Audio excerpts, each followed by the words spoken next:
Welcome back to Final Fantasy XI. How's everybody doing this fine morning? Glad to be back at it after being horribly sick last week. Still recovering. You might hear a cough drop rattling around my mouth.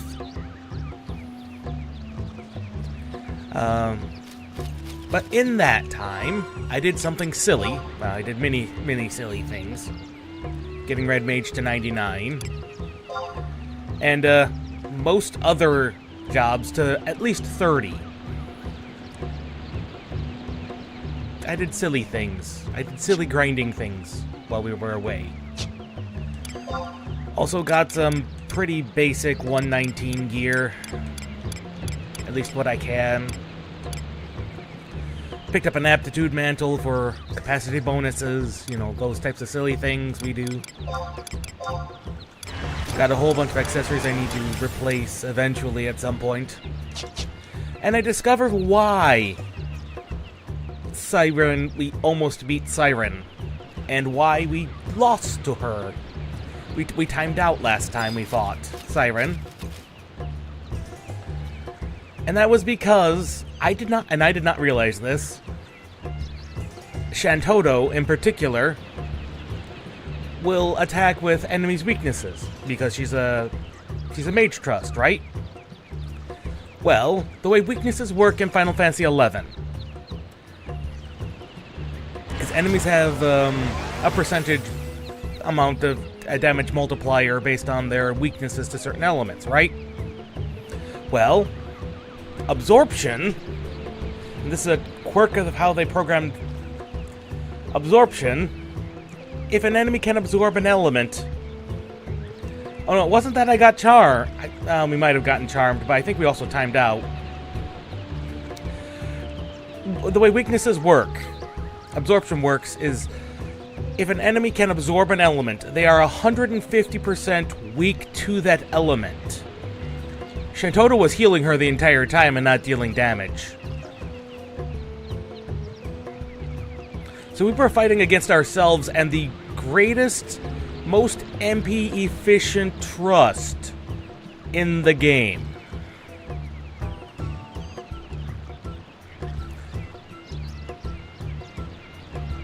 If I'd done that, I wouldn't have brought Shantoto along. We probably would have won.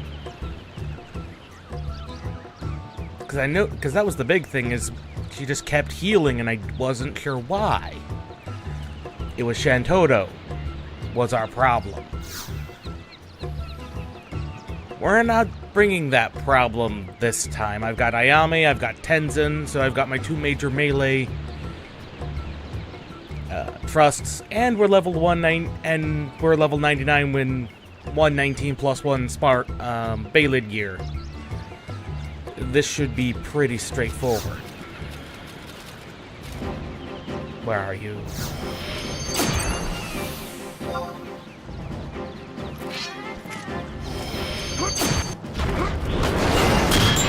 This should be pretty straightforward.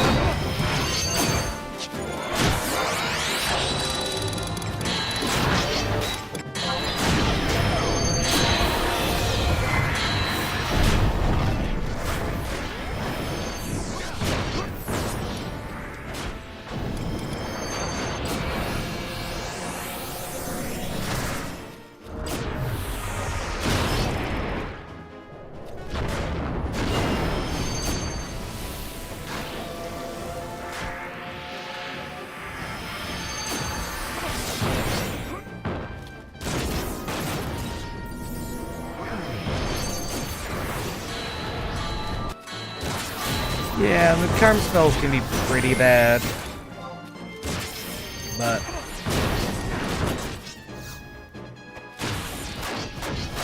from everything I was reading, the charm spell will actually cause your trusts to despawn, which didn't happen, so we got lucky there.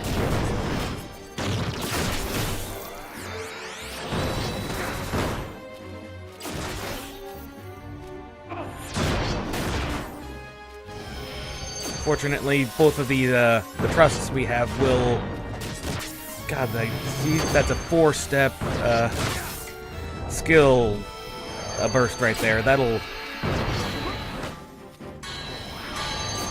do pretty good.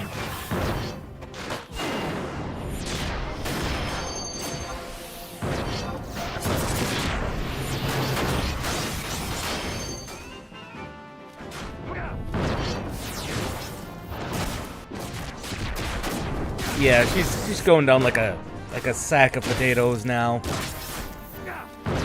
It's definitely not a problem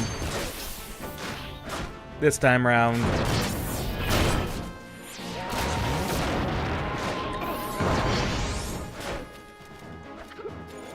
More that AoE silence that's a that's gonna be a fun one.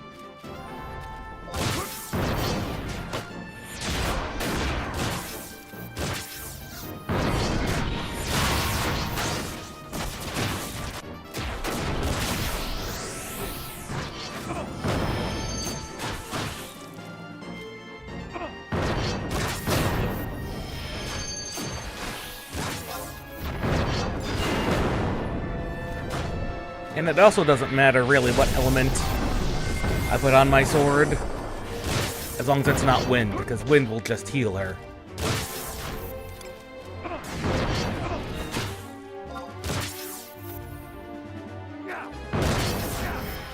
But yeah, we were fighting against Shantoto, which explains why it took like 5 minutes to get any real damage on Siren last time.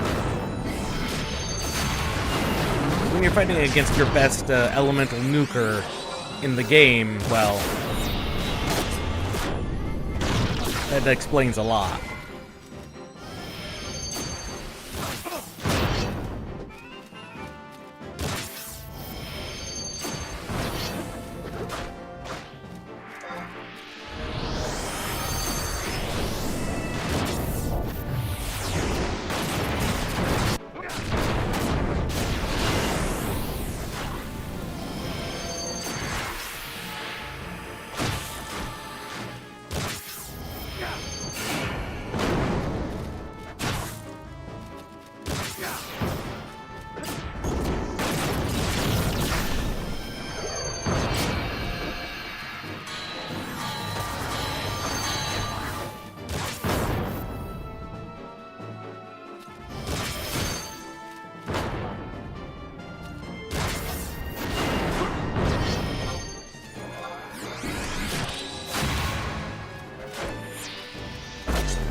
There we go.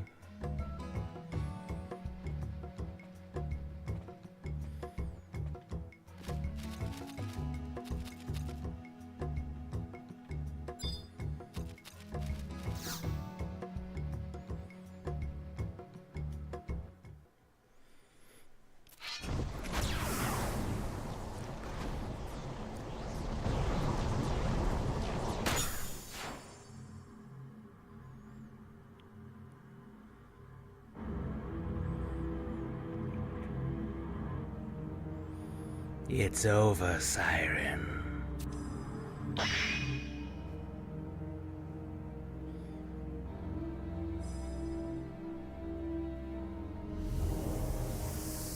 Face us! I fear that will be the last we see of that thing.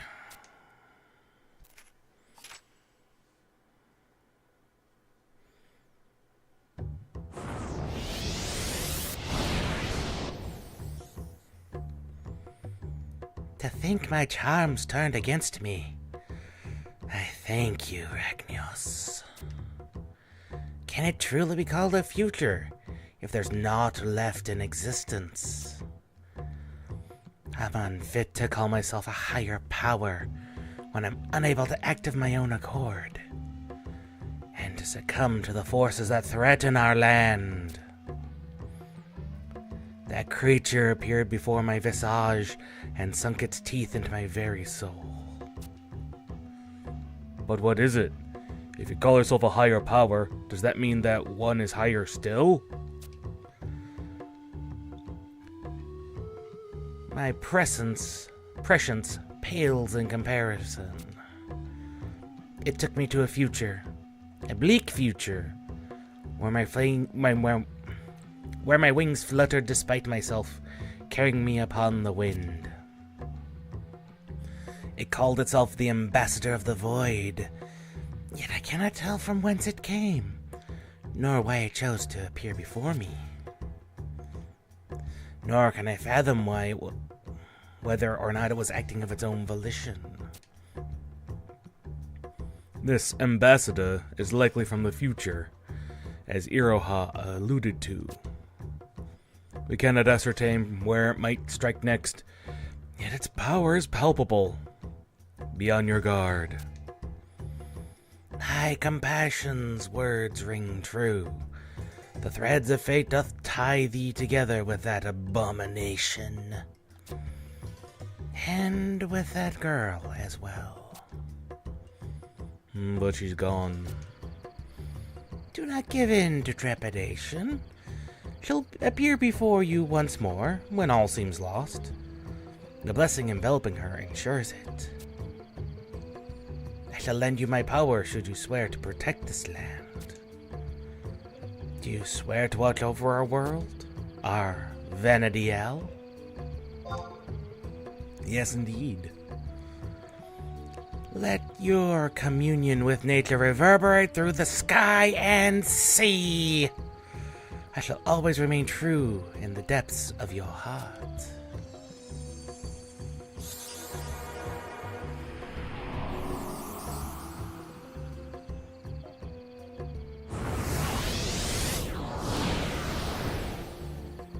Yeah, the key item's gonna be very good. You're blessed to have Siren be your protector. This should ensure that the Sea Serpent Grotto remains safe and Norg accessible to all. I shall go ahead and report to Gilgamesh. Join me once you've finished your tasks here.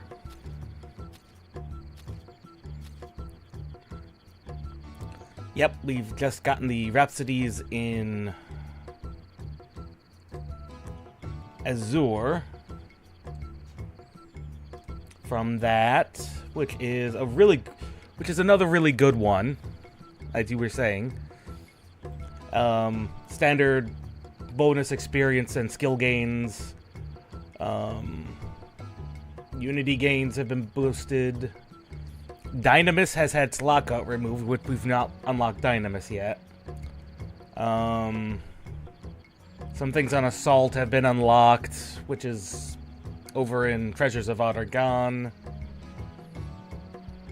Salvage has had its time limits reduced, which I've not done any salvage either. Einjar's has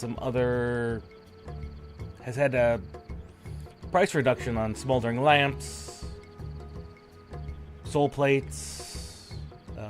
An NPC's head is the number of soul plates he can hold had its maximum removed, and some other curio vendor things have shown up. It's a standard Rhapsodies bonuses, which are all really good.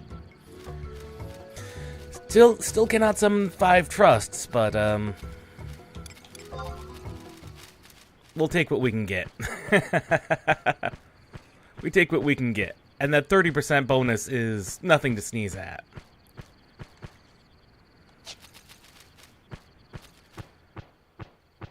Like, that 30% bonus is nothing to sneeze at.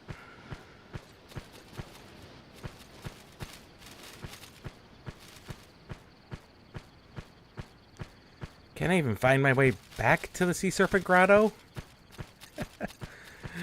Oh. See, we came from over here.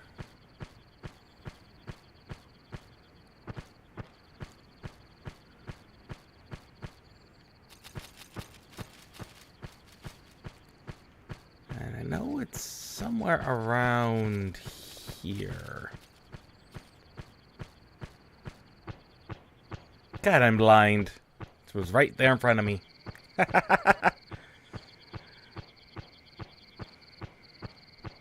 Now, as far as I can tell, after this next Rhapsodies mission, we're not going to touch this until we get back into the Chains of Promethea story a little bit. Because as far as I can tell, it involves several characters. What I'm finding most interesting right now about the Chains of Promethea story, as well as the Rhapsody story, they've both mentioned,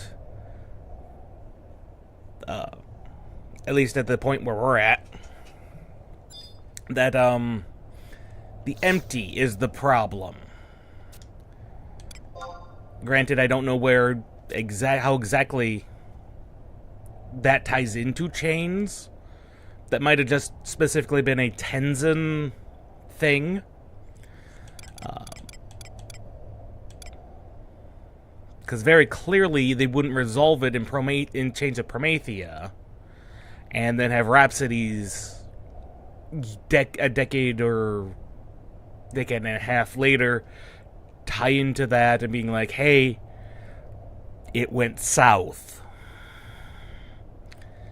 when you solved it in Chains of Promethea. So clearly something else is going on there. And I just don't know because I don't know where the story goes.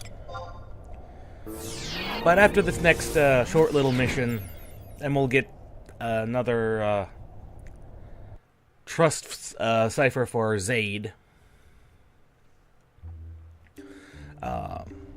It looks like the next one ties more appropriately to somewhere in Chains of Promethea.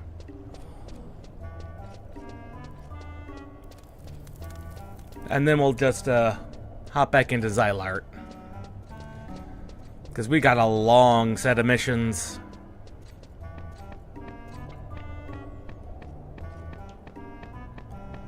Because we gotta pick up a whole bunch of elemental fragments scattered around the world.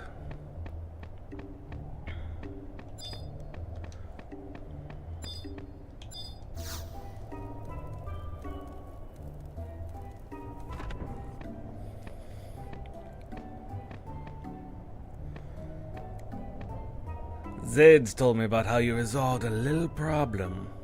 No, that wasn't the voice. Zed has told me about how you resolved our little problem. It concerns me that Iraha wasn't the only one to come from the future. Perhaps you would be able to answer some other questions. If she were still here. But Aldo might have found someone who can help us anyway. Isn't that right? I've managed to track down someone familiar with Regis Rysengema Sanctorum.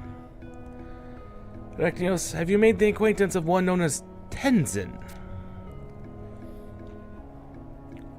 Well, technically we've been introduced to Tenzin once. I see. Then I scarce need to remind you that he's a warrior hailing from the Far East. Some time ago. Okay, so this would take place.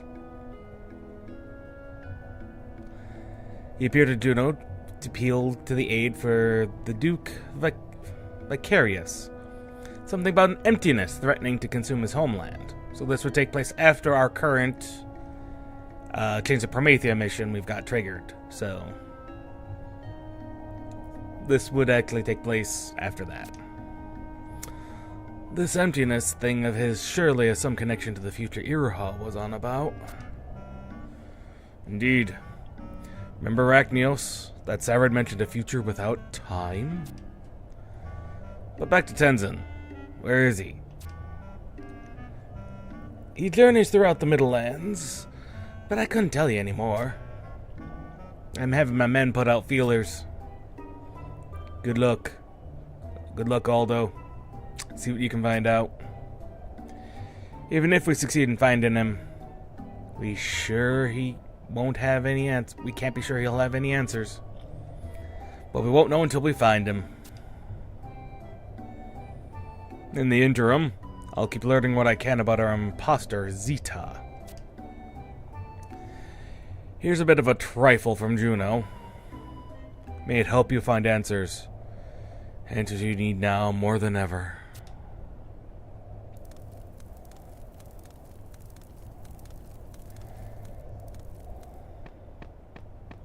Okay, so... yeah, that clearly takes place after the Chains of Promethea mission, which is where we first got introduced to Tenzin. Yeah, and he was specifically about that. So, we won't be touching Rhapsodies again until after some progression in Chains of Promethea. How much more? Maybe a mission or two.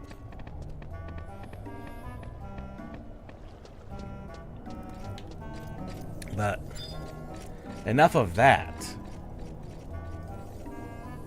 Let's put a mark in that. On to the rather fun.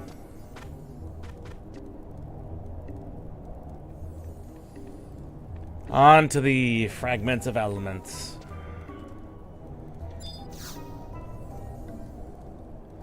Travel to southern Sandoria.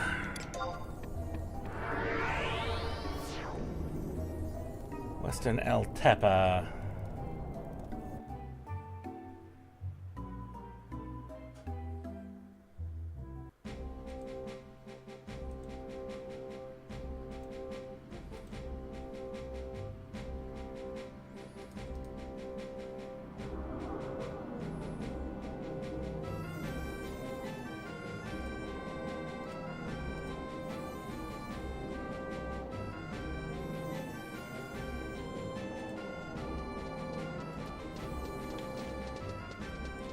Yeah, the Kulu lady said we needed to gather the elements. Some part of the elements, at least. Fastest way to do this is... we need to go to 125 Western El Tepa.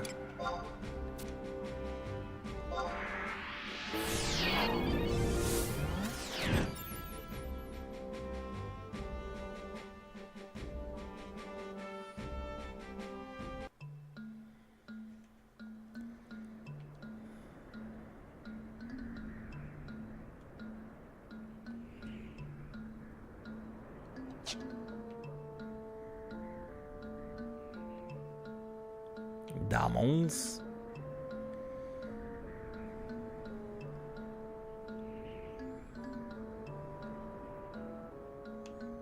Welcome to the crevasse. Okay.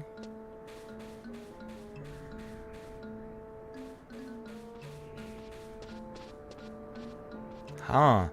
Antlion men. Antlion beastmen. Follow the path. Taking a fork.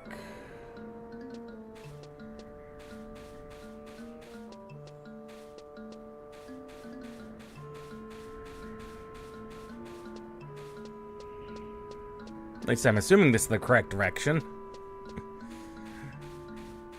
This one should be a pretty straightforward one, to be honest.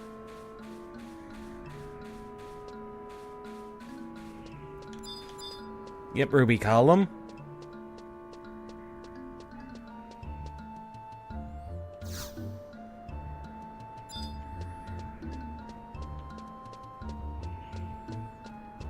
Okay, it's down. And let me just follow this.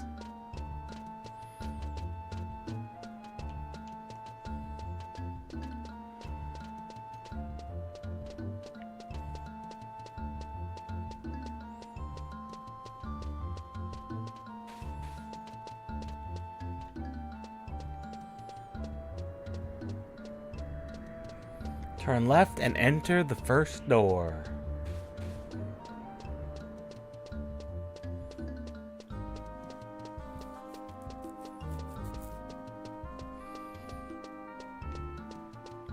Then head southwesternly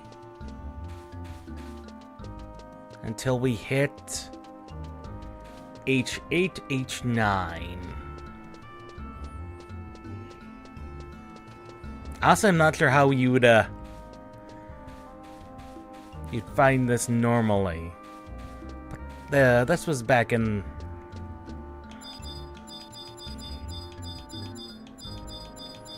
back in the day when finding things was the goal and half the challenge.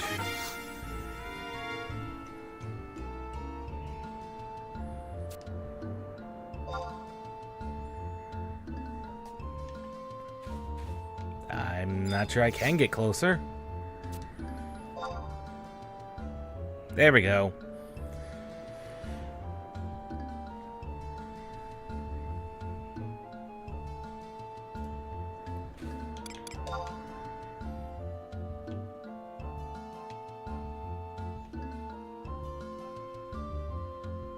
Now we just need to warp back.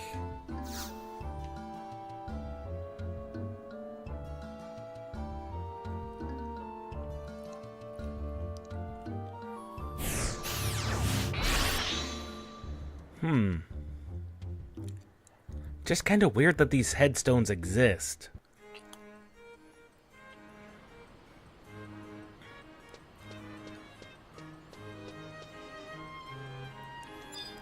Just seems kind of weird, even the Kulu would do that. Anyway, next location we have to go to is technically it's in Lothane Plateau. But we gotta go through Ordell's caves first.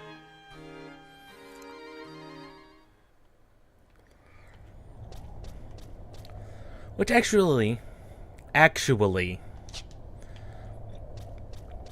this spot here in Ordell's caves here is actually a good spot for grind. I've discovered it's a great spot for grinding between levels 10 and 20.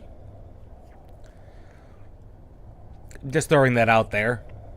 It's a good spot to look a level between 10 and 20. And then you go to Quiffum to 30, 35, maybe even 40. If you hop into Delfrucht Tower.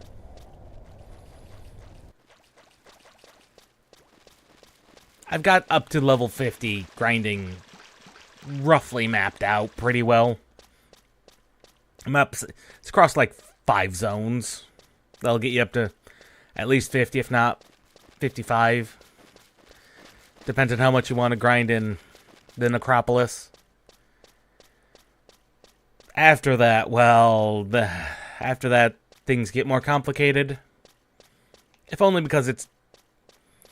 everything after that's basically just in spots everyone already grinds at. So, things get a little bit more complicated once you get beyond 50. And I've not mapped that one out fully. Mostly because I don't plan on getting most jobs beyond level 50. That's just the way of it. Let's see, we should be heading towards I-6. Yep.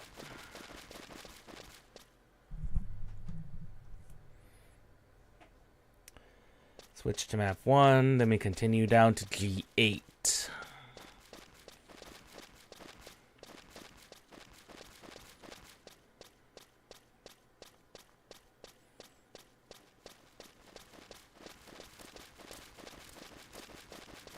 Don't think there's going to be anything in here that could cause us problems, but who knows?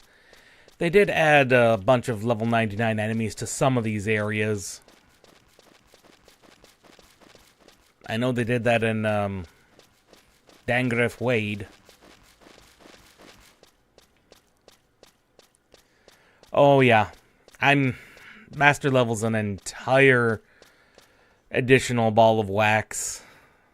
Let's see, they said G8.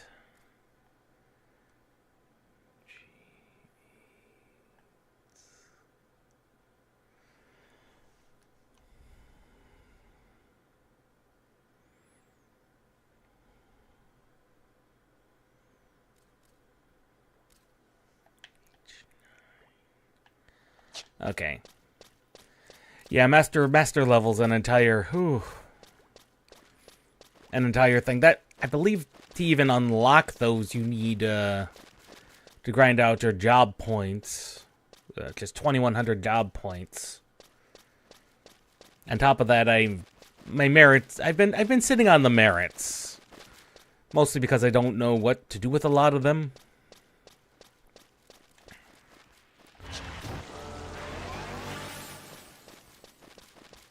But also because they're just kind of passive at this point. Once you hit 99. Yeah, the whole Final Fantasy XI has a history of creating these wonderful, and I understand why they've existed at various points throughout its history, of endgame grind points. And they've kept them around, which is understandable. A lot of them are part of the whole power progression. All very useful things, to be honest. For example, if we go into the standard categories for like these merit points here, which is the original endgame grind, all these, well, these are pretty much hit or miss, depending on what you need, but these are all really good. And then you have your other attributes and things like that. They're all very good to have, so they kind of couldn't do away with them, ever. And when they created the whole job points, well, that's 2,100 job points to put into all of these. And then they needed something else to go on top of that for the modern endgame, and yeah.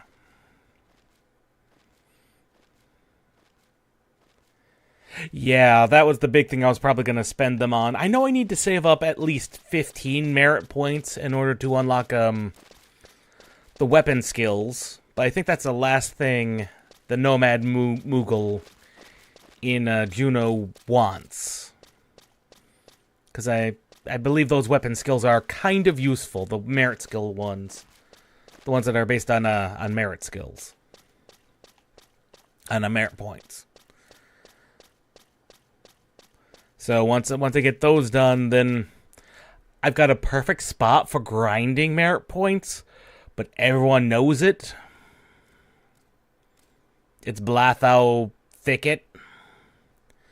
The only reason I actually have Paladin at 75 and is going to stay at 75 is because Blathau, you can just murder everything back and forth and just rack up merit points there like no one's business. Paladin will stay at 75 because that is going to be my grinding job for merit points because it's a good spot. Everything gives like 1 to 2,000 merit experience per kill, and there's a ton of things there. Problem is, that's a well-known grinding spot, so sometimes there's like everybody there, and it's like, well, crap. I don't have an alternative grinding spot, so I have to figure one out. I'll find one over in Treasures somewhere. Because if I was to try and grind them on Red Mage, and this is the nice thing about merit points, is that merit points are shared across jobs. If I were to try and grind as Red Mage, currently where we're at with Seekers, I don't have a good spot for grinding that doesn't give me like 500 merit experience. So things just take forever.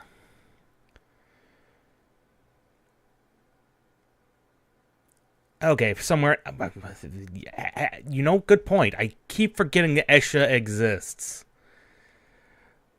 Yeah, I keep forgetting Esha exists, and I really need to look into the higher level sections of Esha. That's a good reminder. Thank you. Let's see... At the south side of H11...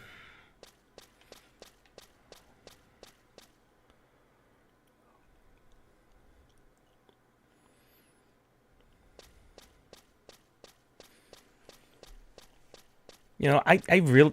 That's a good point. Keep forgetting Esha exists. Even though I've been doing some domain invasion, finally. Warp point 2. Okay. I'll have to unlock that and see how those things go. Because that would actually be very, very good for at least some capacity points.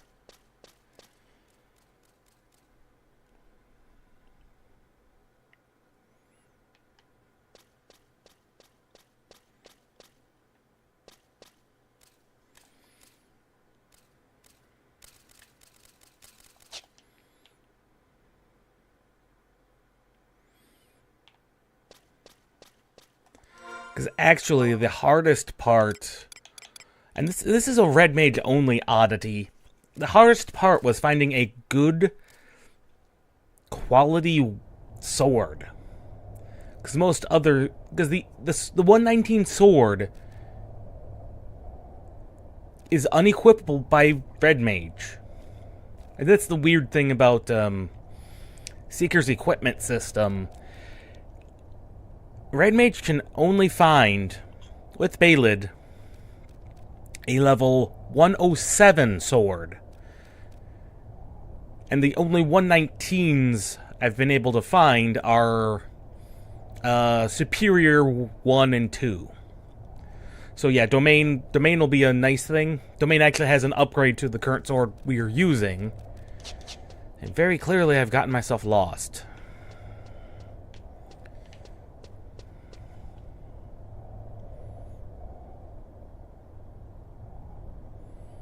H9?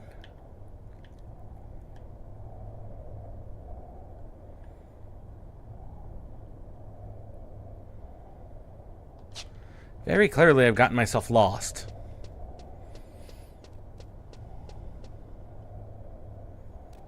South side of H11. Are they talking about this hole?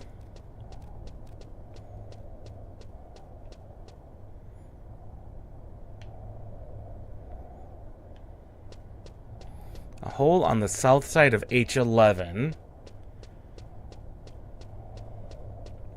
That's at the transition between H11 and H12.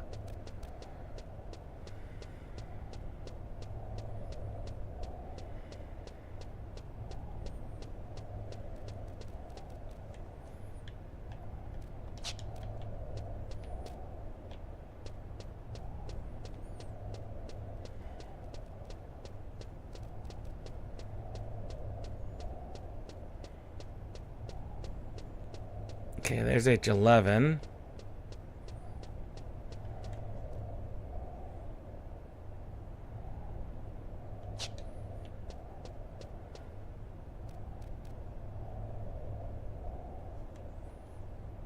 And it's at the transition.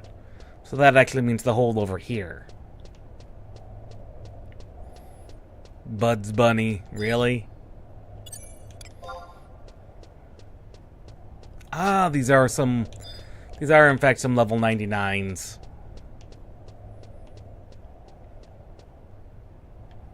So this hole. Gotcha.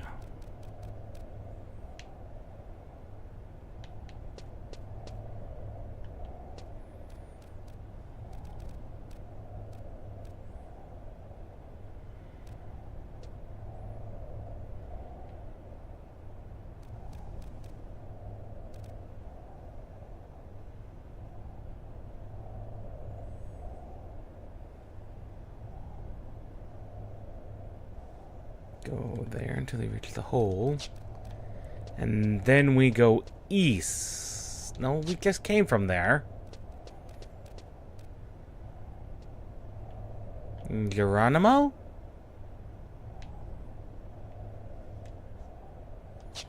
And from here we go east.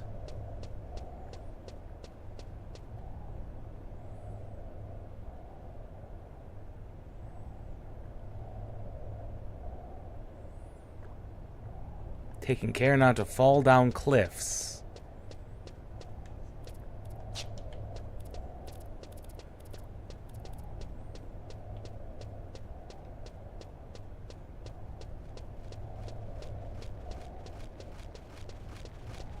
Hmm.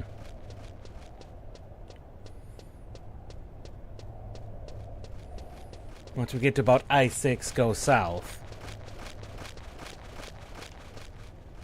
Okay.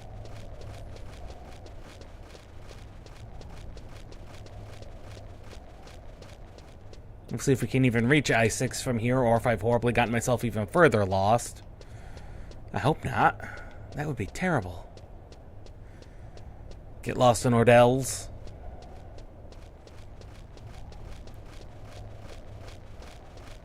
Actually, that sounds like a pretty standard Final Fantasy XI experience, to be honest.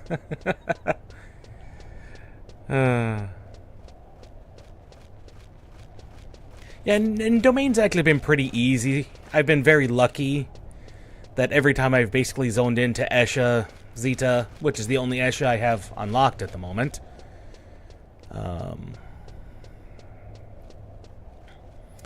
He's always been there. The one where the boss we're supposed to fight, and there's been enough people there to help kill him. Although this last time I fought him, which was late yesterday, like at 2 a.m., there was only like one other person there. And clearly, and they were doing the most damage. I mean, they were doing 21,000 damage, and I'm like, yeah, I'm doing maybe 1,000 per weapon skill. Let's see. And from here, go south.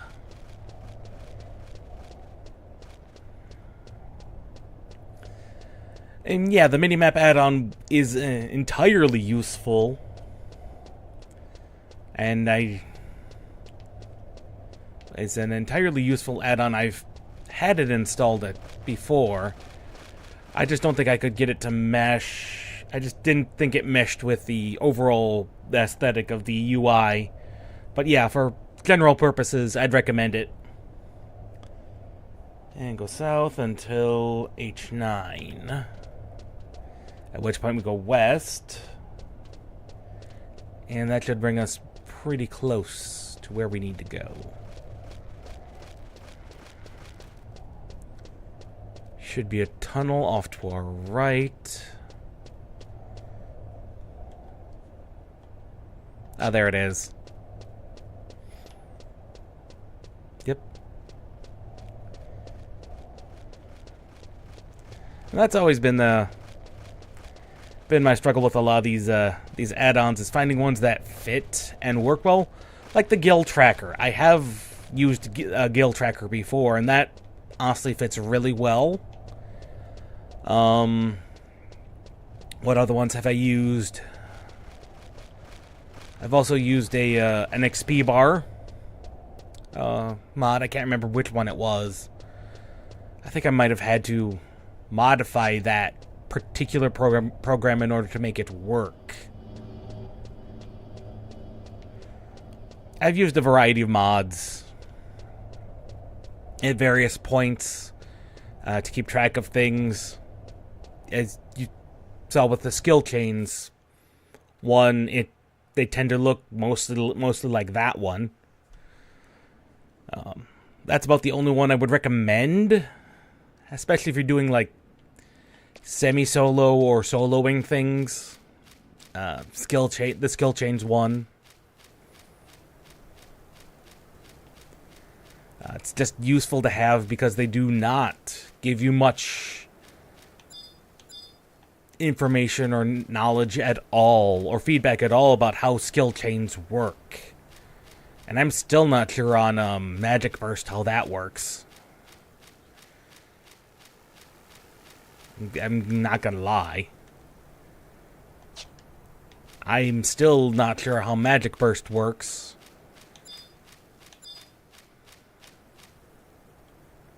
There's a Moogle meeting somewhere?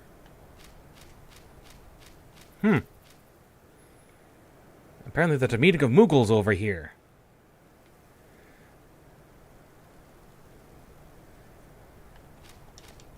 Interesting.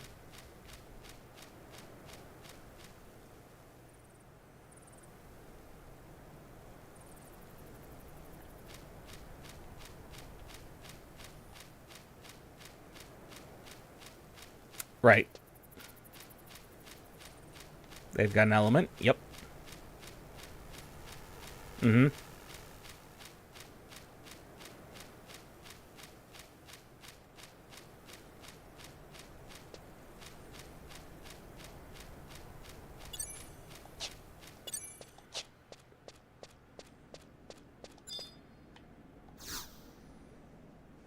Yep, there's one type of element.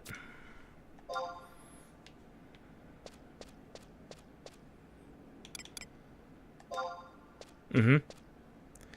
Level 1, there's only one element type. Yep. A lot of... Yep, I've seen that.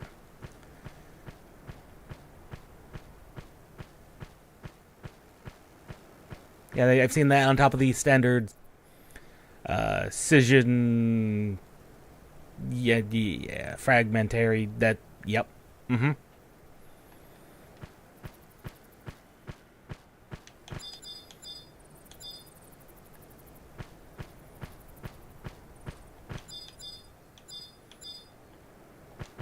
Yeah, because I've seen Shantoto pull off setting up for magic bursts, but even as a red mage, I'm like, what?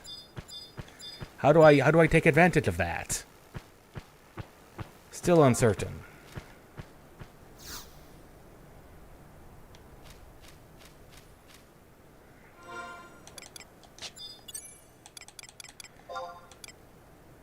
Now, two elements.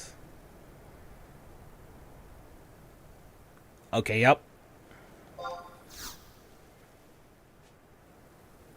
Yep, I've seen that. Because I know I've tried to take advantage of the magic bursts when Shantoto's popped them up, but it's always been more complicated than what I've liked.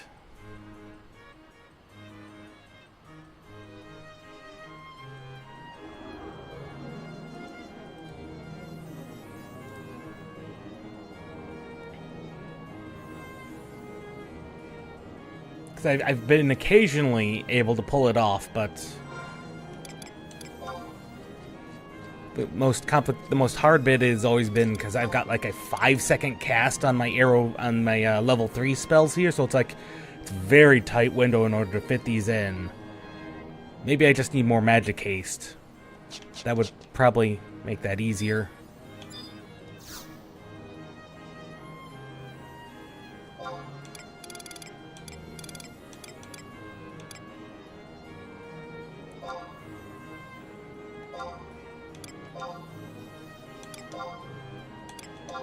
Okay, level 3 is 5 elements.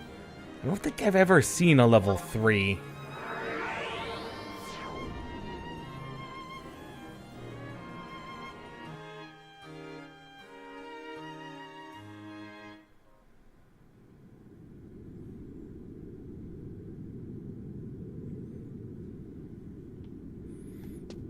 Yeah, that's what I figured.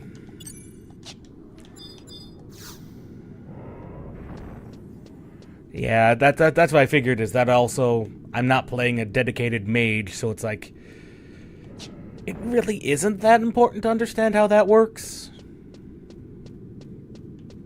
And especially considering the other jobs I would gravitate towards are all... Okay. Yeah, weapon skills. They're all weapon skills and melees, so...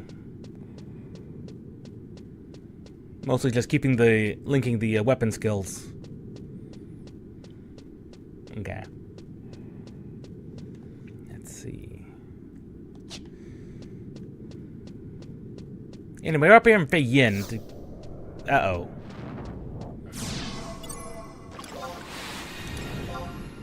Okay. The goofy. Yeah. Black Mage or Scholar.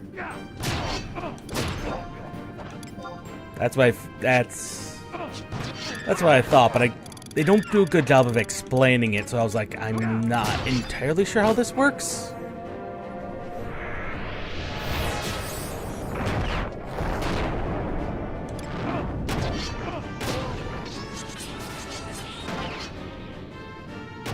I appreciate the explanation.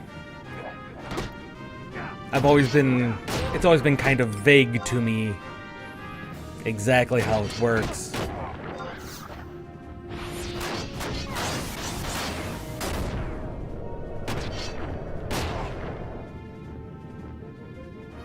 So I appreciate your explanation because, like I said, I've done what I can to try and unwrap my mind around it and how it works.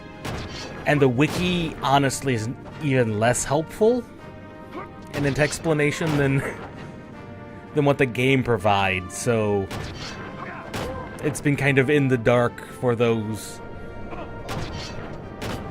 It's just when they pop up, and it's always been Shantoto who pops them up because that's what she does. She's a black mage. Whenever it pops up, I'm like, okay, she's doing something. Shantoto's doing something. I should probably help, but I can't always. By the time I notice it, it's like, it's too late.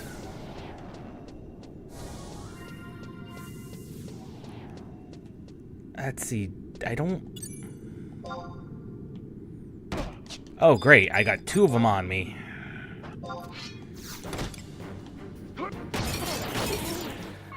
Do I have Savage Blade on me? No, not yet.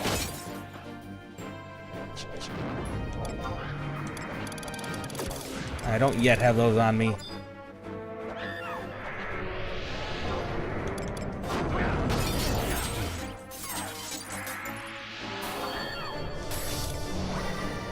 Let's put those on.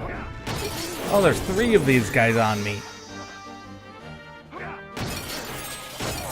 Oh, this could be a problem.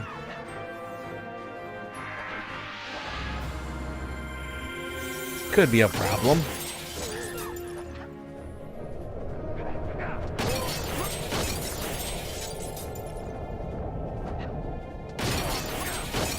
Oh yeah, it's Corellia. Yeah, I haven't gotten that one yet. Haven't gotten that yet. I'll add that as a priority.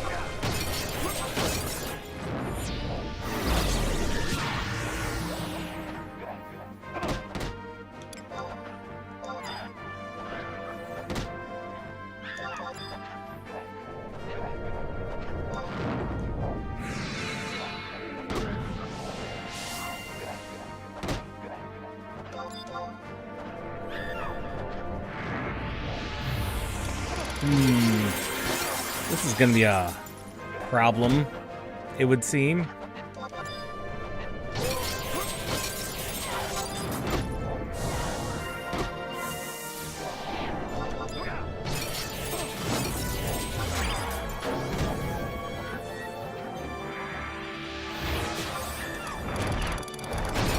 Yeah, I noticed that.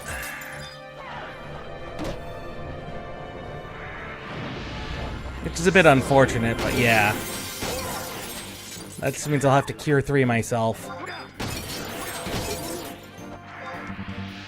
Oh wait, I do have phalanx.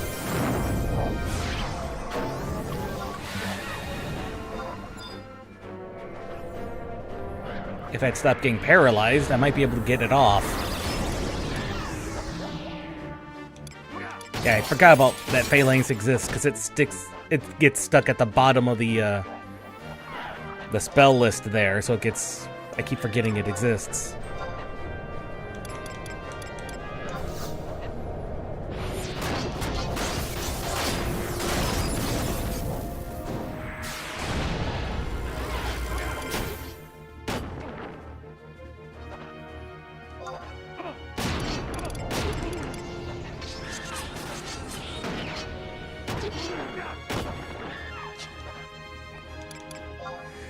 I should have snuck through.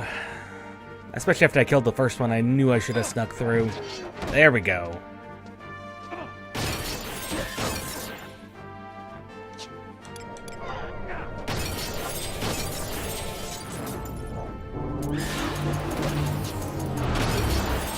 Put that vial elixir on. I don't have any jaw spells, unfortunately. I've been actually pretty lax in upgrading my spells beyond level 3s.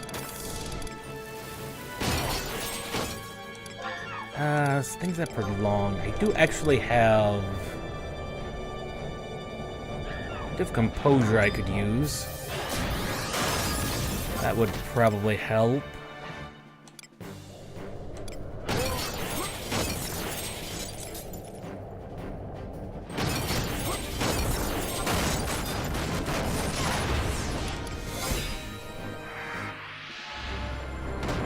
I do have several abilities that can help, for like rapid spell casting.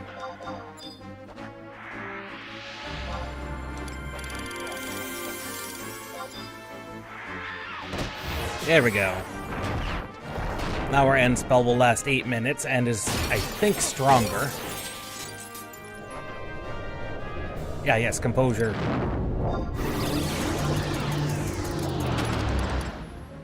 I forget composure exists sometimes. Red Mage actually has a pretty interesting variety of skills.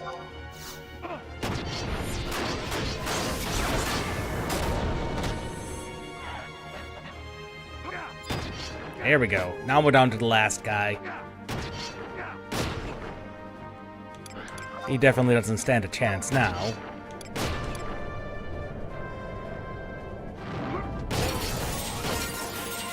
Reduces casting times.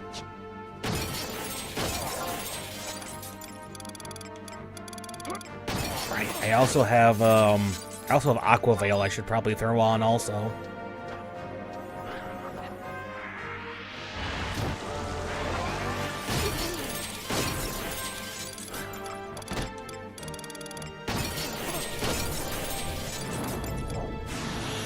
Looks like Phalanx wore off.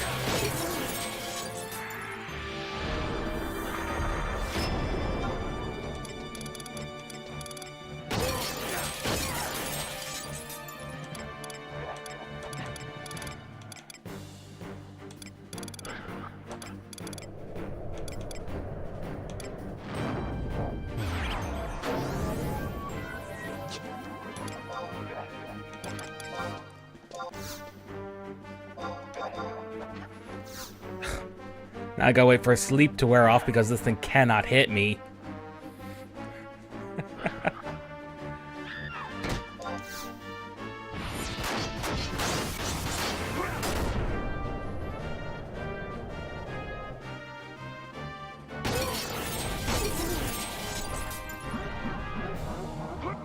At least it's good to know that I can at least solo 3 of them, even if it did get a little hairier than I wanted it to.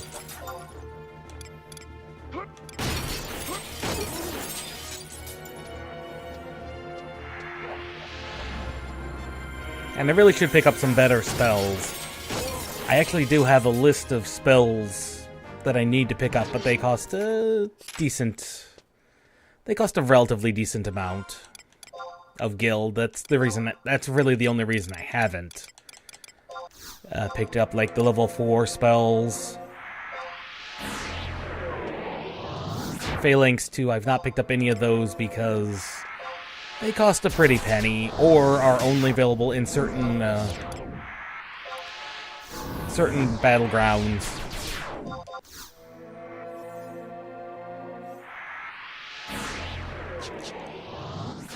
Anyway, we'll try and sneak our way through because that was a minor annoyance. That just wasted a lot of time.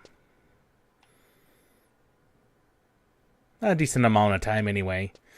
If we can pick up like 3 or 4 overall of the fragments, especially the ones that don't require combat, we should be fine.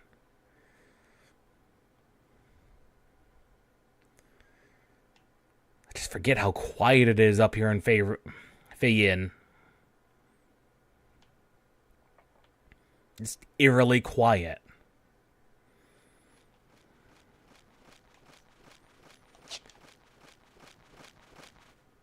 Other than the beating of bats' wings, it's just dead silent.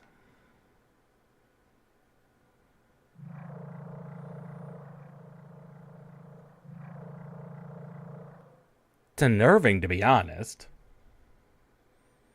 And then I believe if we go down A, this should bring us... in relative close proximity to where we need to go, which is the Cloister of Frost.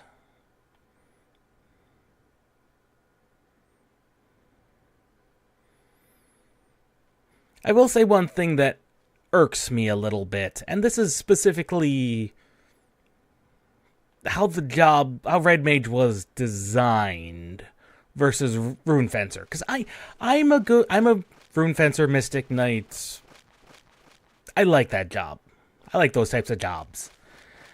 When they designed Red Mage, which granted, Red Mage came with the base game, and Rune Fencer came way later, so it's not like they,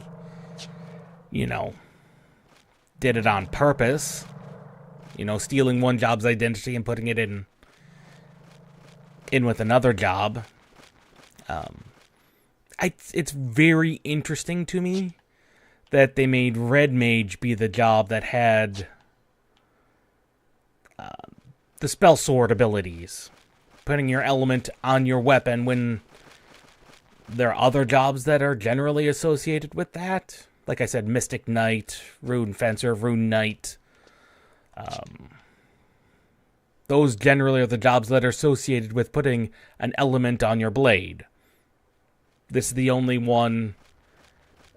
incarnation that I'm aware of where that's a Red Mage thing predominantly. And later when Rune Fencer came along, yeah, Rune Fencer can do that as well.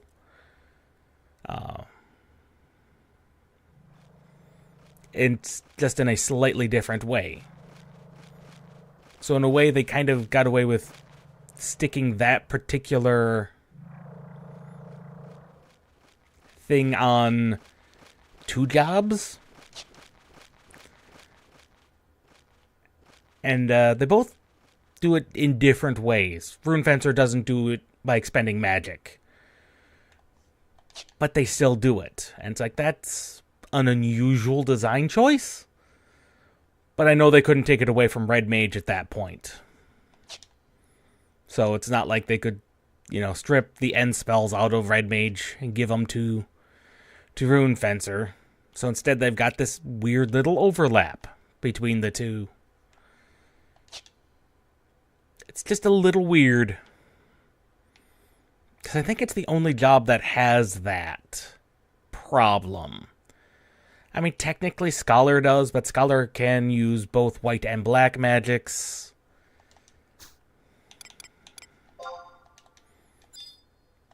And that's different.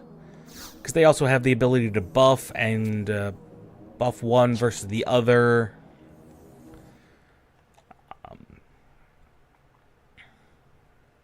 And bounce back and forth, but that's pretty standard of a Scholar thing.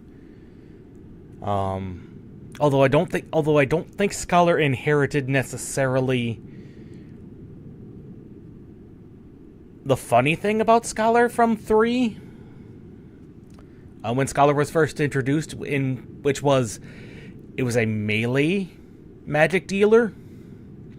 You smacked things with books, and you smacked them hard with books. It's really... Scholar in Final Fantasy III is kind of funny. You just walk up and smack enemies with your elemental books. I mean, yeah, you could cast magic. But why would you do that when you can just smack an enemy with a book and deal a lot of damage? Because apparently, you can just do that.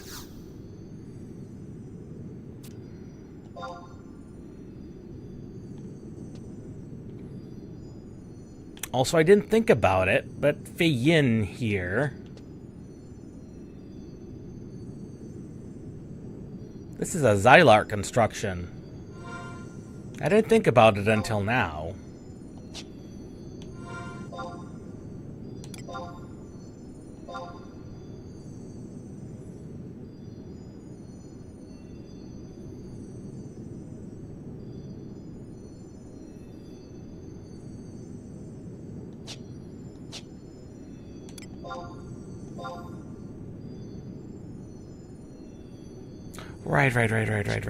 Right. I think we'll be back here at some point. This seems like an important place for chains.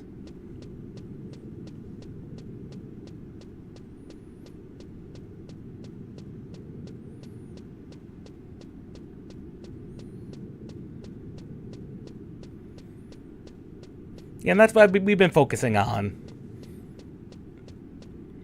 Honestly, starting the early parts of change doesn't seem to have had many impact on really knowing anything at this point. Let's see, we've done earth, water, ice.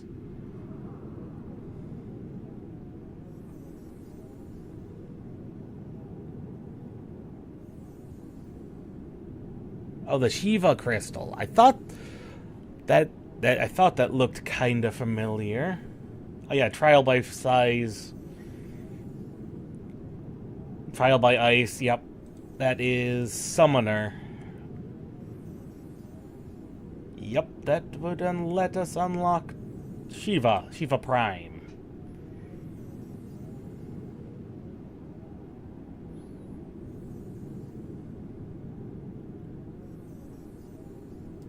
It's a shame I don't have summoner unlocked. Well, at least now now I know how to where I can find Shiva.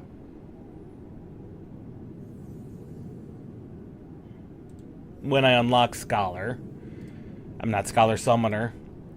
Which is, speaking of Summoner, that one's just a pain to unlock.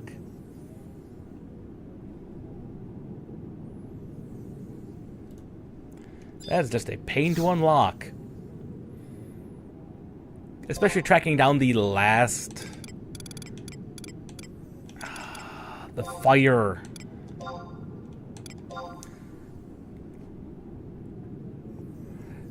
Yeah, I picked up home point 2 right here. That'll make it a lot easier when I need to come back for summoner.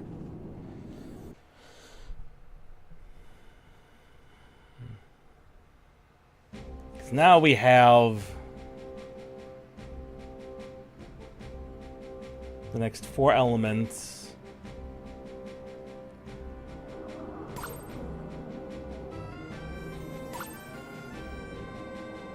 Ifrit's Cauldron. I forget if I have... Well, we'll Unity Warp there. 122. 122. Yotor.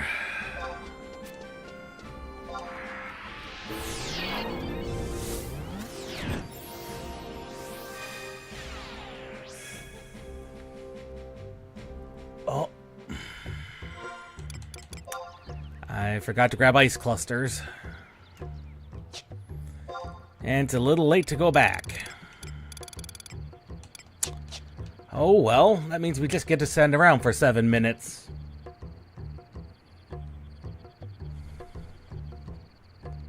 From G6.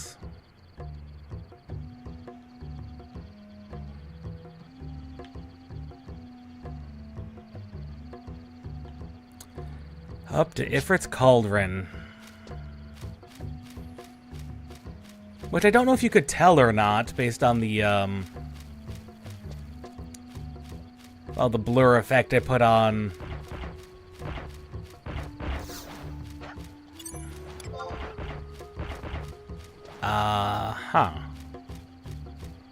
No, my good sir. I said no, my good sir. I said no, my good sir. You're gonna chase me all the way up to the cauldron. Yes, I understand that. No, my good sir, I don't care.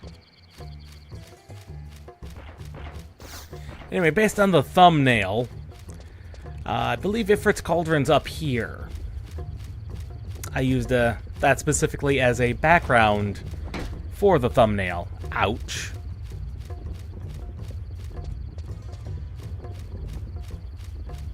The Ifrit's Cauldron's up here. So, this is exactly where I thought we'd be at. I figured we'd get to Ifrit's Cauldron.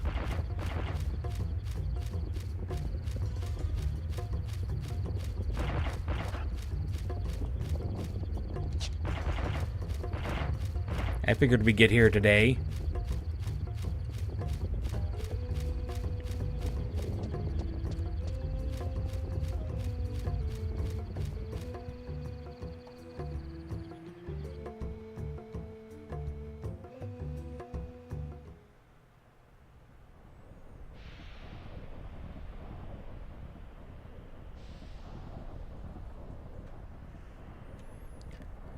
Okay, here we go.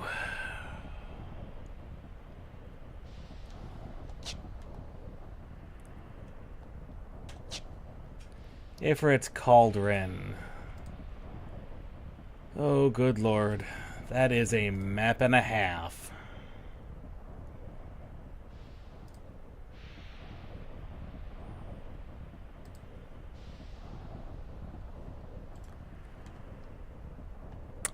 And, of course, there's no survival guide right off the bat.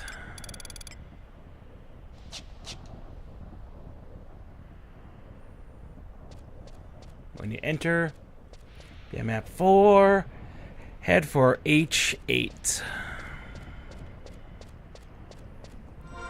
We probably want to just be sure we're invisible as well.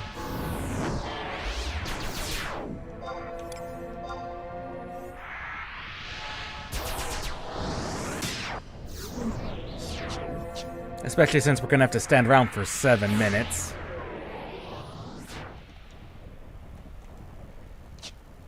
H8, was it?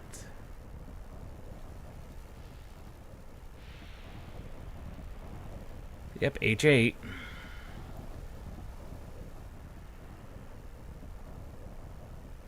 H8? That's here.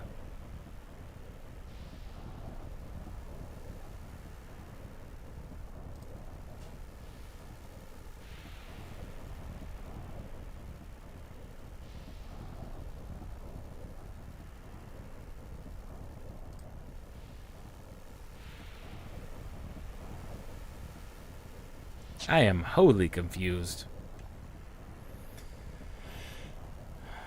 You'll be on map 4. Yes. Through the middle exits. What middle exit? Are they talking about over here at G8? Because that's a connection point. No, that isn't. Because there's 2 exit points. Yeah, there's 2 exit points. One up here. One down here. One over here. Which is over here at F8.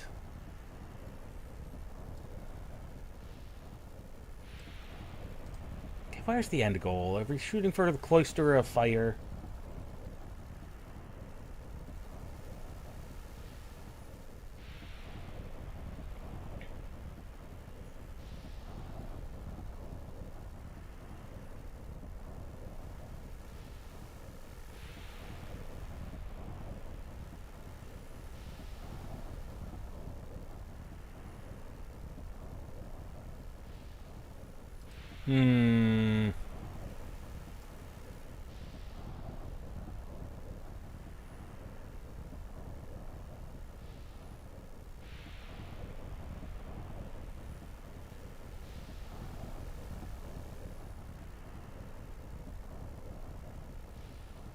I'm still very confused. Alright, so we need map 4.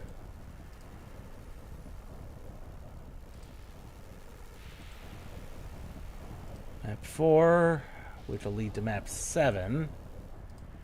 Okay, map 4. I entered from the wrong location! Of course we did! We entered from the wrong location. That's what did it. That's why I've been so confused. Entered from the wrong location. That'll do it every time. Yeah, 'cause I'm over here at I6.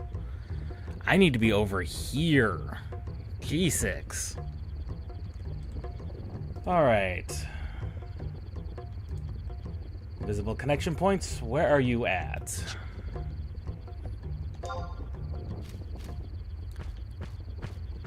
Hello, tree. Tree is very confused and the tree is very confused. I drug him all the way to the exit and he has no idea how to get back home.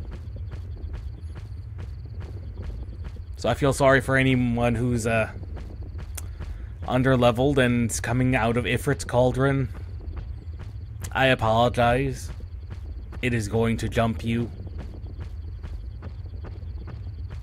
Sorry. Honestly, not really.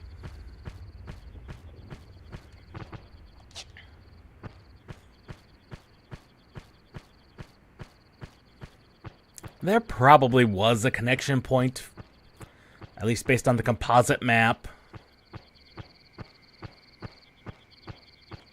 And they do all connect somewhere along the lines. But honestly, I'm not taking the time to try and parse that map and try and figure out where I'd need to go to do that when I could just back out and go to the direction we're supposed to go. Let's see.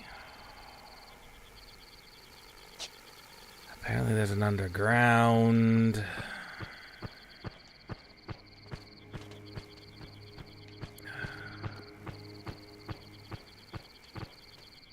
Yep. And then from here...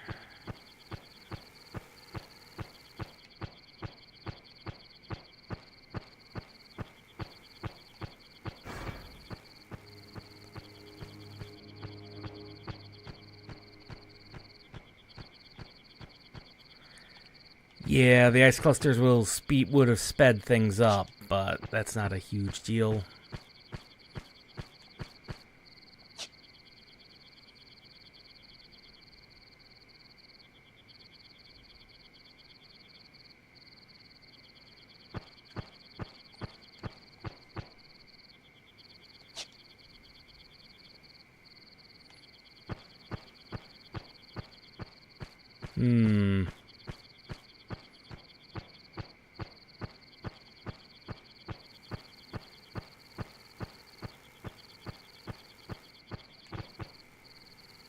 That's for over there.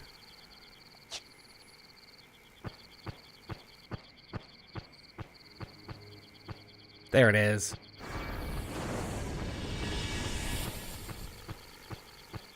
These vertical maps are sometimes a little less nicely laid out than I would like.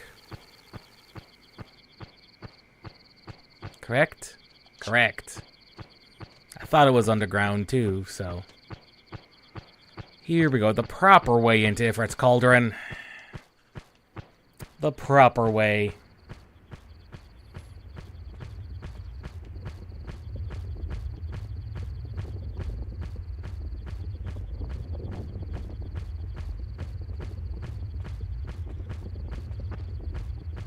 Now we should end up being a lot less confused. Oh...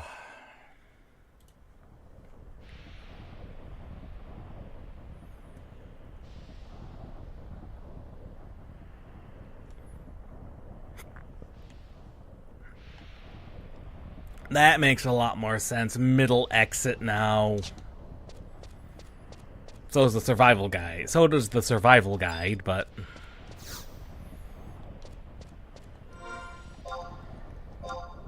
Let's see... Deodorize...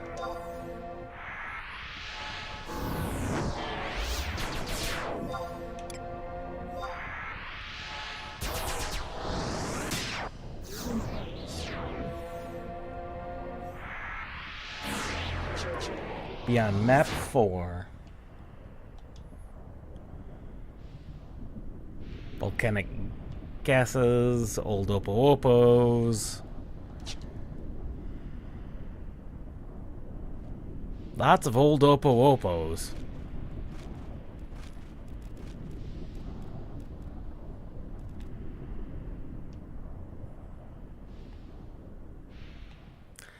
Yeah, I think I might have picked up the quest for that earlier. I'll definitely I'll definitely do that once we get where we need to go. Okay, yep, here we are. And middle exit, map 7, hug the left wall, go to D12. Yep. So just stick to the left wall once we get out of here.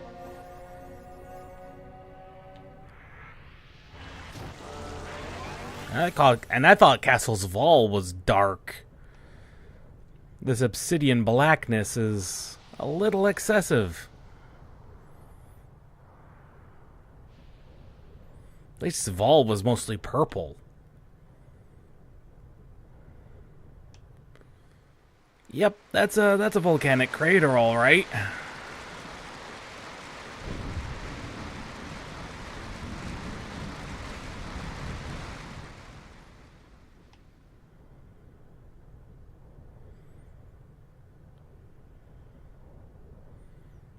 Goodness me, scorpions.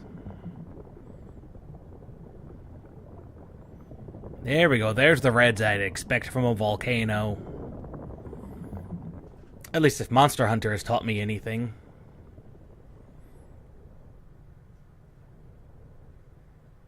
Expect to see a lot more red in a volcano. That doesn't help that I made myself semi-transparent either. And I'm wearing the Archangel armor. So in the main hand, and once the elements are gone... Okay.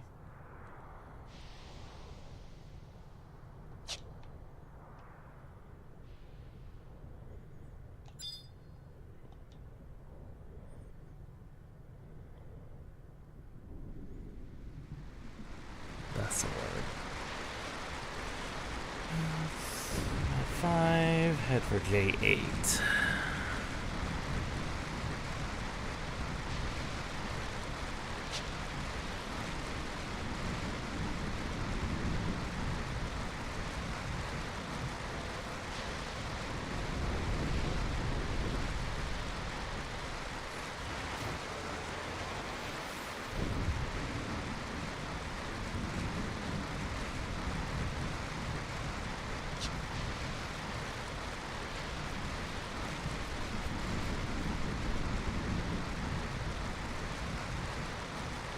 Yep.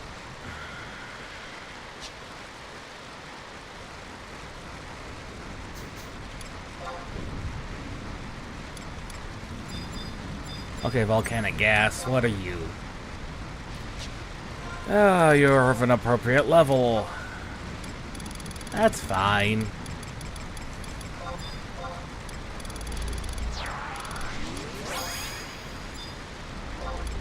You're of an appropriate level.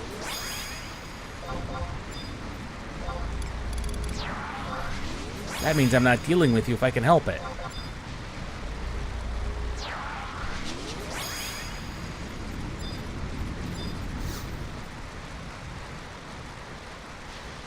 Oh, that was fast.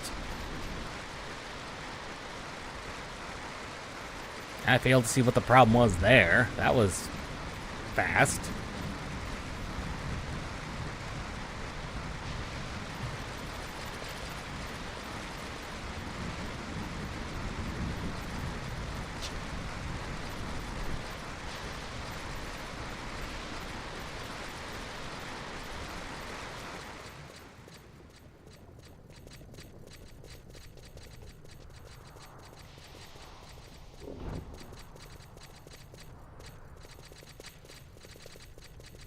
Let's see him from here.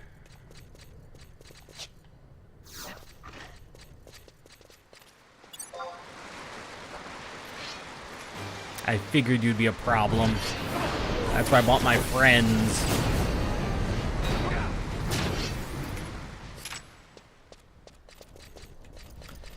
Hug the left wall.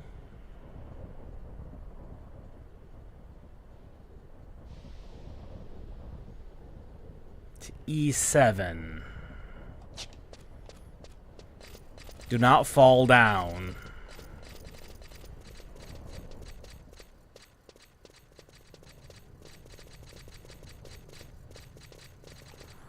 Easier said than done on these extremely dark and hard to see paths.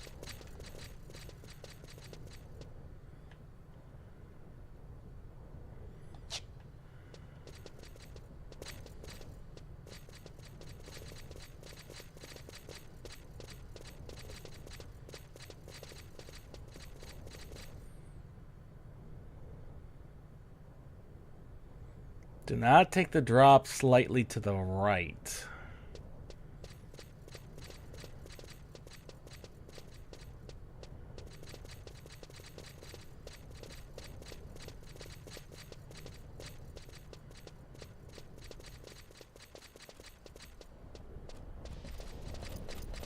Just ahead to G7.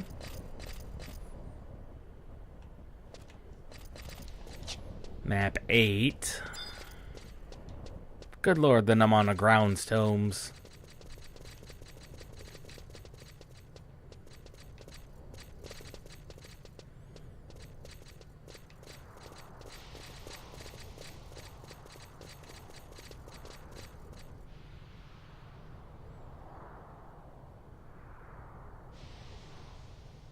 And then take the exit.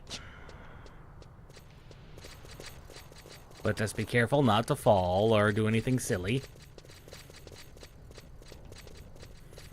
And there will be 2 flame sprouts in our way, somewhere.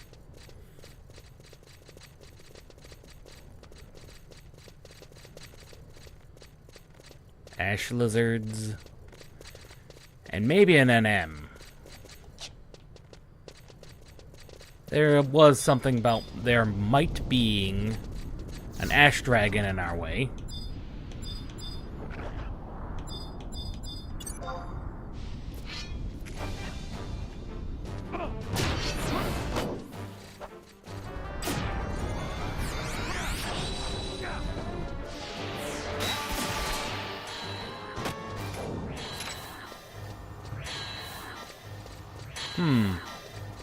The weight doesn't seem to be too bad. Maybe they reduced it since this article was written. There's a hurricane wyvern. I'm not even sure what you are. Oh. All seem to be level 99.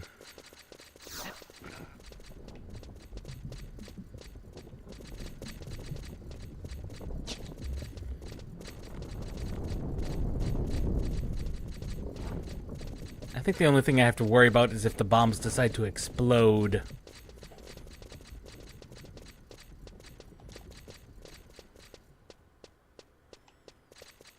That would be deadly, because I've had experience with those before.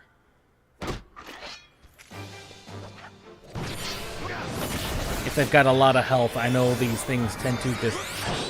they can be very deadly. I did some little bit of grinding in Abyssa. I must be getting very lucky.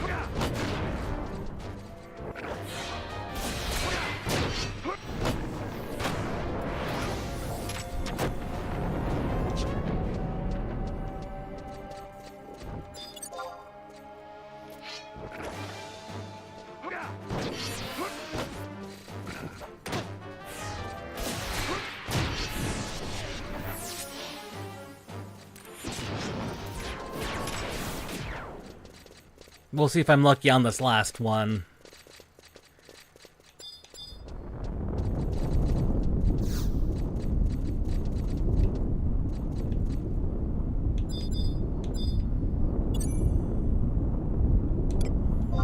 The answer appears to be... did not get lucky on this one.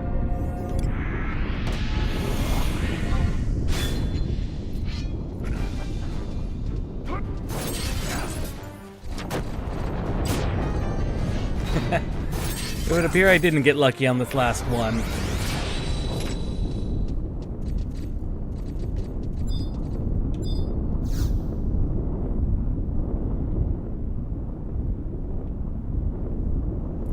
Yep, must have just gotten lucky on those first two. Luck of the streamer, I tell ya.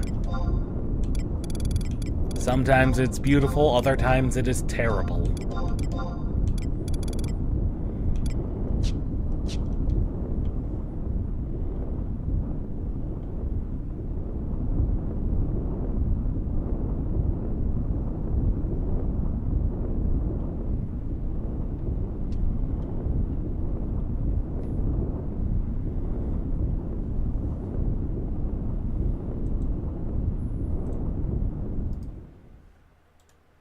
Oh, there it goes.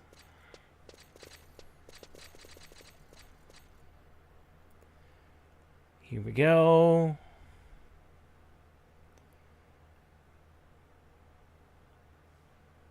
And I may come across an ash dragon.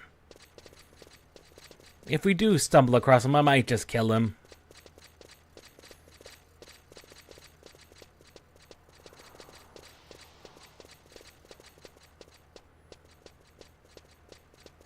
I mean, he's a level 75 NM. It's not like he's going to be that much of a challenge anyway.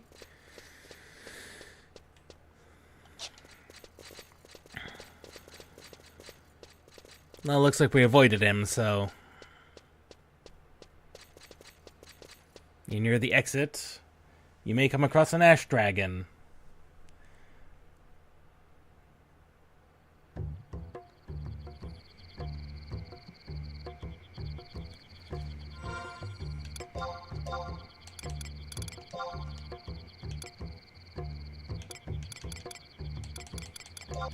Now we load up the trusts, even though we're so over-leveled.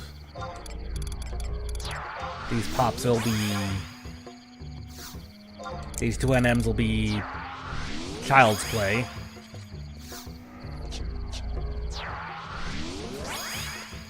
Waterfall at K7. I'm gonna assume that's the Gemini Falls over here. It might be Gemini. I've heard it said both ways. I've always pronounced it Gemini myself, but... I think it's more accurate to the Greek to pronounce it Gemini, though. That's just a field manual.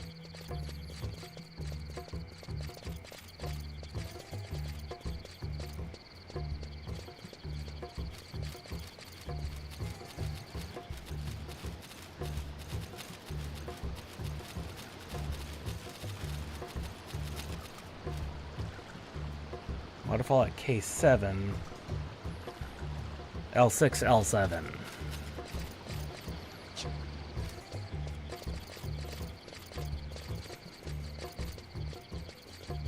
So somewhere around here is the headstone.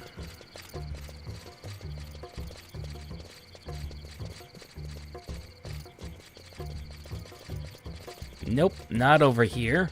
There's another one of those copy-pasted locations. We've seen a couple of spots in the jungle. At a couple of spots.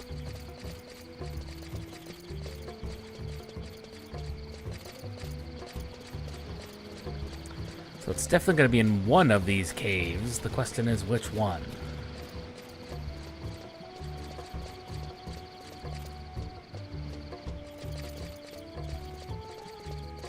Ah, right here.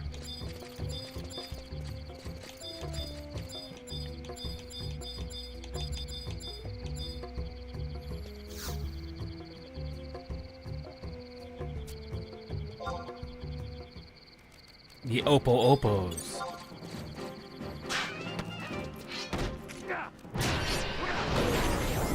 Yeah, those Opos are not gonna last long. Poor things have no clue what they're messing with. Did give out limit points, though. Not a lot, but that's actually pretty close to on par with what I can get for killing a 99. So that's unfortunate for them.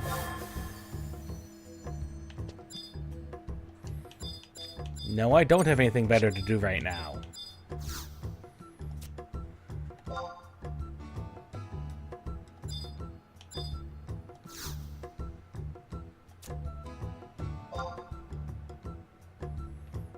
There we go. 3 times. So we have lightning, wind, and light left.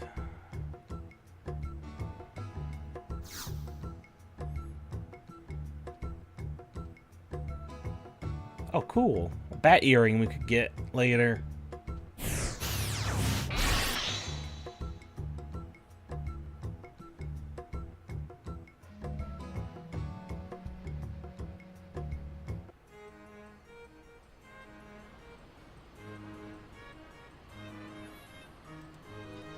So we'll make note of that for next time. Let's see, in Savage Blade. Savage Blade. How do we unlock it?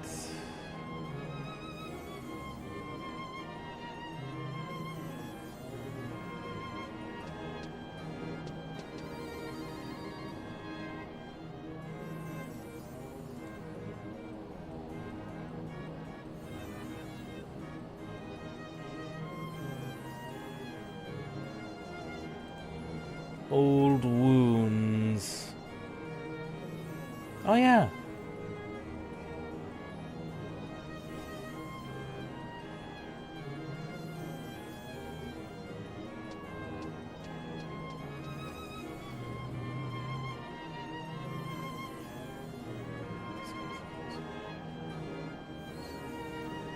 Latent is broken when the element resistances disappeared. Yeah. Huh. Okay. Yeah.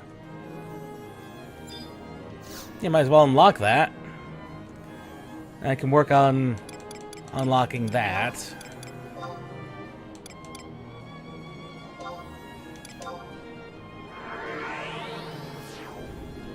That's not a sword I have, so...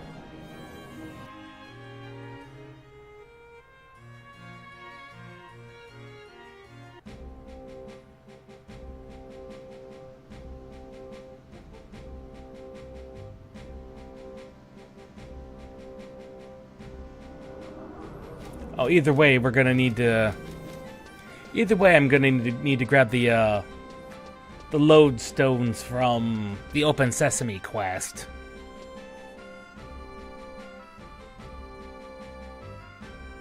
Probably do that off screen.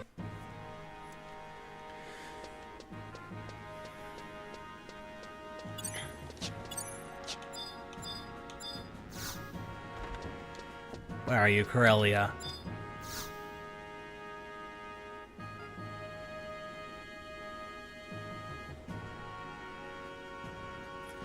Why, Rachnios, you've become quite the fighter since we last met. I can tell by merely glancing at your arms. You mean through this armor? I suppose I work out, but I don't look any different. Those are the limbs of someone who spent many an hour polishing his skills. However, if you're to take part in the kingdom's tourneys, you'd most certainly be defeated in the preliminary rounds. I sense a hint of question in your eyes. Let me explain. What separates the champions from the common folk lies in the acquisitions of a single technique. That technique is... Lady Gorilla, you've completed a patrol of the perimeter. There is nothing to report. Understood. Inform the guards in waiting to begin their shift. You may rest in your quarters until you're summoned. Yes, Lady Corella. Lady Corella? What do you want? Do you have something else to report? Who might that adventurer be? Do you mean Rachnios? His skill with the single-handed blade has become quite renowned throughout the kingdom. I'm pondering over whether or not I should teach him the final technique and recommend him for tourneys. The final technique? You don't think you could really... Your training for the technique transformed you from a bumbling squire into the proud knight you are today. Who's to say that he couldn't be able to handle the trial? This is true, but he's just an adventurer. If he were to be injured during the training, think of the repercussions. Do I look as if I've not considered the repercussions? Do you wish to suggest my judgment is erroneous? Now off with you! Sufficient rest is an essential part of your duties. Yes, ma'am.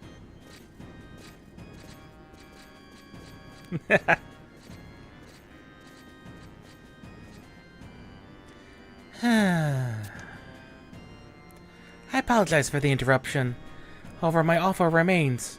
If you wish to continue your training in the way of the sword, I'll assist. The knights seem to think differently, but I assure you do not need to worry. Take this sword. It will bless you with its power until it senses that your skills have matured. Only then will you be ready to learn the final technique. I'll be honored. Positive was I of your answer even before you spoke it. I can sense your desire for knowledge and power. Oh, we all crave the power. Now, take up in your hands the sword and begin your training. When you feel the sword has recognized your might, return to me with the weakened blade. I will judge whether or not your journey is over. However, that is when the true trial will begin. I wish you luck, but you must remember that it's not luck, but skill and perseverance that will lead you back to this hall. Okay, yep.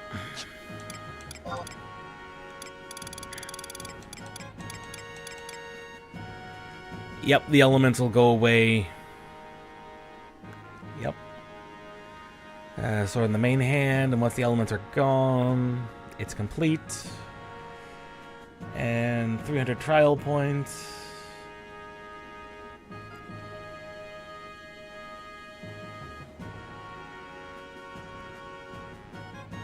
And if you kill an enemy without a skill chain, that's 1 point.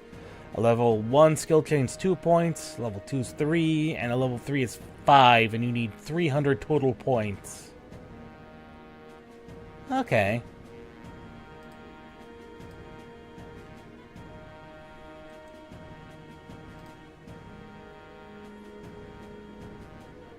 Not gonna be hard. Just gonna be a little time consuming. Nothing major.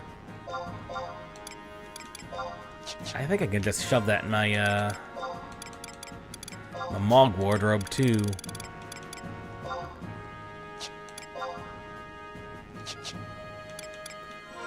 Make that a little bit easier. I mean, yeah, it's not I was gonna say, it's actually not that bad of a weapon, to be honest. I mean, all things considered, it's not a terrible weapon. Not for the 75 era either. Yeah, I did pick up myself a this Hepetion rapier. I think this was the best. Yeah, this was the best weapon I could find for Red Mage, but as you can see here, it's a superior level 2, which requires me to put in a number of job points. I forget the exact number. I think it's like 100 to even be able to equip it. So it's going to be a bit before I can go from this weapon to this weapon. So yeah, in the meantime, I'll be grinding that out a little bit, and we'll try and finish up the the 200. Can I get the 200? Yeah, I was looking at the domain weapons. myself, and it was like they had the domain invasion weapons. There's he. There he is. Yeah, the Geese Fate ones. Yeah, that would be a significant upgrade. Emissary. Emissary's the one. Would not be terrible. In fact, that'd be a pretty decent one. Plus, it can be an augmented, so... And I have some Esha Elixir plus ones, so I could just do some augmenting of it. I think that requires me to kill Yilin, though. And he's up in Esha Varan, which I've not... Oh no, he drops Emissary. Syncario's armors. Huh. I'll need to look a bit further into what the Geese Fates... What all the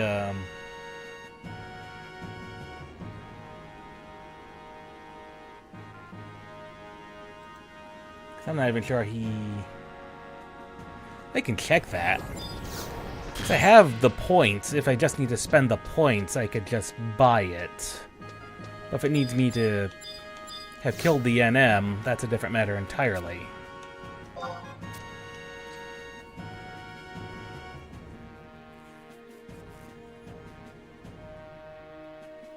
Because that would be a straight-up upgrade. Though as far as straight-up damage goes, oddly enough... And this is a weird thing I've noticed. Technically, the 80 weapon deals more damage and is faster. It's weird. Granted, it's not specifically designed for Red Mage. Norg. He's somewhere in here. Yeah, the Vol Super Sword is technically...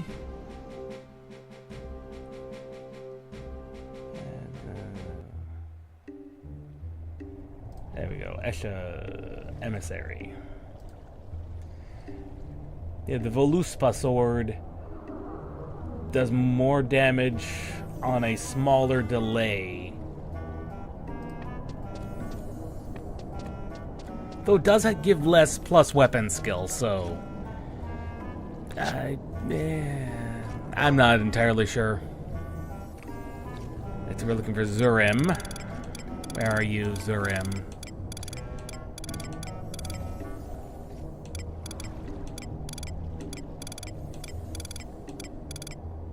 There you are.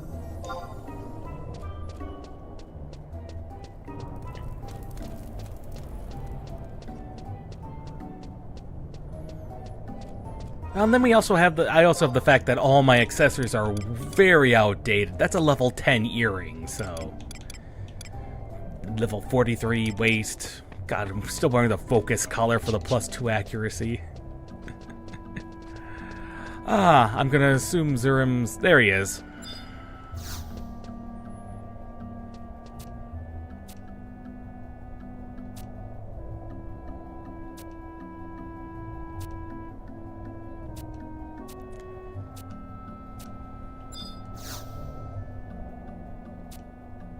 Alright, let's have a look at... See what I can purchase. I can just buy them. So I can just buy Emissary. Yeah, not a bad idea. Not a bad idea at all, considering it can be upgraded. Does that mean...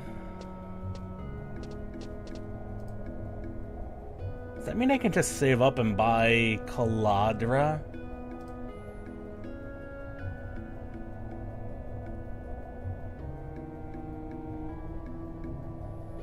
Does that mean I can just save up and buy Caladra? Which is the 800?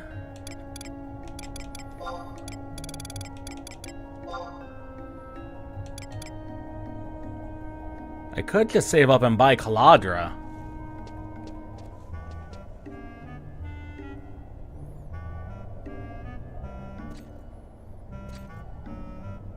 And that's upgradable via Awesome. Ozim.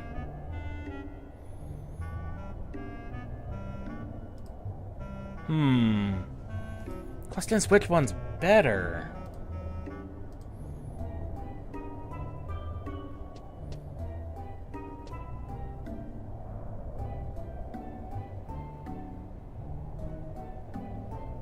That's the question. It's not like it's gonna take long to...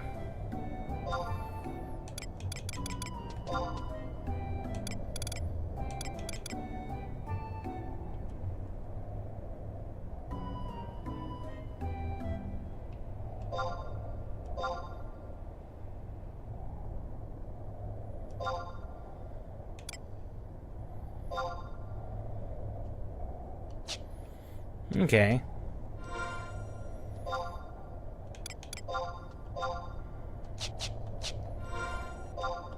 Let's compare the two. Yeah, it's 117 versus 119.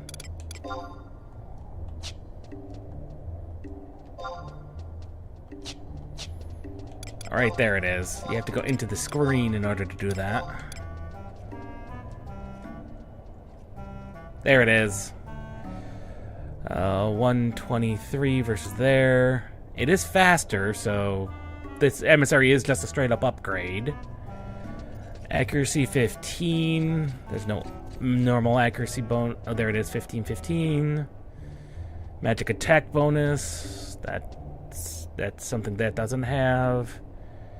Magic damage bonus. That's good. Magic accuracy is significantly better. Has a sword plus sword skill, so that's just better, because that plays into, I believe, accuracy. The increase in sword skill. Parrying skill, so yeah, just straight up better. Fast cast plus 10. And some damage reduction. Yeah, that is just straight up better. I knew there's a reason I was doing domain.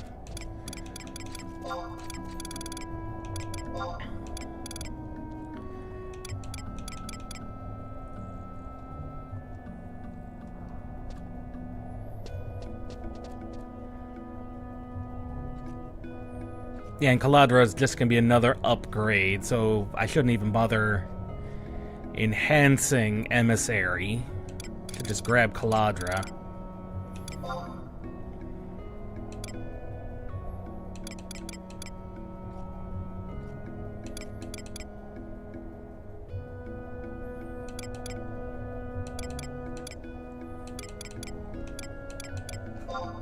Where's the red mage gear? Okay, here we are.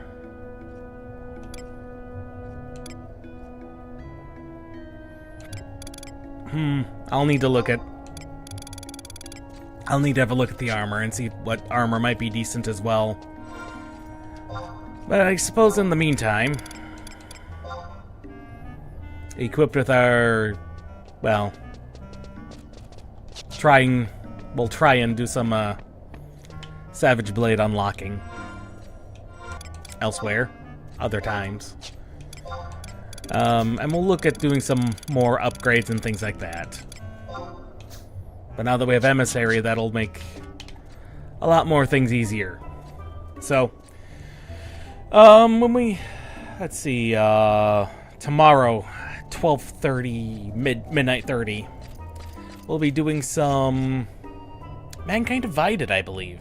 Deus Ex Mankind Divided, so we'll be doing some of that. I'll be making the waiting room shortly when we're done here. And then we'll be back for more Final Fantasy XI Thursday. Thursday, normal time, normal place. I'll try and have Open Sesame already done so that we already have a lodestone so we can do the everything we need to in East Altepa Desert. That'll be fun. So, we'll see everyone tomorrow. or significantly later today in about 13 hours. We'll see you next time.